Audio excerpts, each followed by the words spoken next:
Good morning, Bitcoin. Today is Sunday, November 12th, 2017. My name is Thomas Hunt, and here's what's happening today in Bitcoin. The price of Bitcoin was down 9.40% in the last 24 hours, with a last of 57.83, a high of 63.81, and a low of 57.25. That's $1 for 17,463 Satoshis. This number has gone up significantly in the last few days. Our top story, Bcash pumps and dumps. The price of Bcash rose all the way to $2,400 before falling back to around $1,800 and maybe now into the $1,200 to $1,800 range. An incredible run for Bcash. Flimsy floor. Bitcoin chart suggests that price declines are still in play, as we saw today with the price of Bitcoin falling below 5,600. Incredible fall from what was once recently 78, 7,900. Incredibly high. Mainstream sitcom Big Bang Theory will dedicate entire episode on Bitcoin. I think this is great news. This is exactly the kind of mainstream and large-scale exposure that Bitcoin needs. Hopefully the episode won't be about the characters buying drugs. These are pretty upright, good citizen characters. They don't really buy drugs. What I've heard from the plot is there may be Bitcoins found on a laptop. So I assume maybe it'll be a custody issue. Whose laptop is it? Who mined the Bitcoins? Not sure, but looking forward to it any way that it turns out. I think it'll be great fun. Head of bankrupt Bitcoin exchange could make hundreds of millions of dollars from his failure. Mark Karpelès, the head of Mt. Gox. It just keeps changing over there as the price of Bitcoin continues to rise.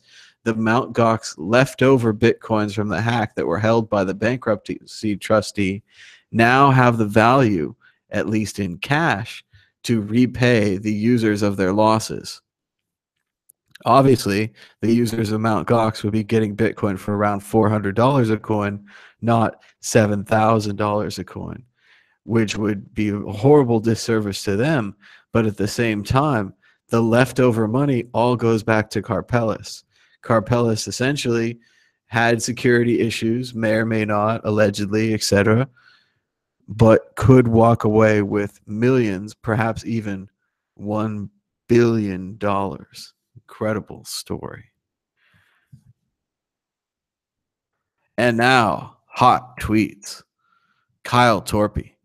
Lol. I just talked about how Bitcoin Cash's difficulty adjustment algorithm may have been a deliberate attack on Bitcoin on the World Crypto Network. It turns out that Peter R. admitted it was exactly that. Luke Dash Jr. Then the world in which we live can't support a decentralized currency. Or we can change proof of work until businesses realize they won't have a business anymore if they centralize. Sean, I only have significant holdings in Bitcoin because of what I've learned and continue to learn from the World Crypto Network. And Andreas. Thank you, Sean. Hey, Thomas, what happened to this episode? I watched it about 12 hours ago and wanted to come back and see part of it again, but it's gone. Also, that 163 episode is incorrect and disappeared. And he's right. The Bitcoin group, I guess it is actually 164. I'll go change the number as well. And the Today in Bitcoin episode have both been locked as private, as people are trying to stop you from being able to watch these videos. I wonder why.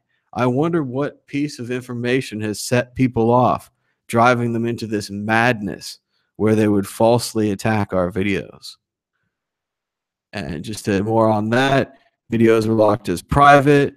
The reason given were misleading tags, which I reject. Our show is about all of these tags. Certainly there are a lot of tags, but I just believe this to be a censorship attack where you can hire a bot army to take down videos that you don't like.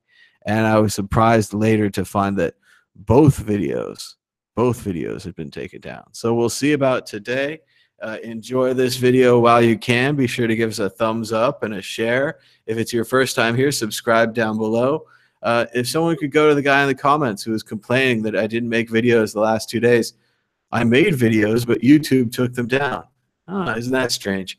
But if you'd like to support these videos, you could always donate to the QR code on your screen. If you like the new microphone that I bought specifically for the last couple of weeks here in Europe, go ahead and send a donation right there. You can do it. You can support new microphones. But that's about it for this episode of Today in Bitcoin. We'll be back tomorrow. Until then, bye-bye.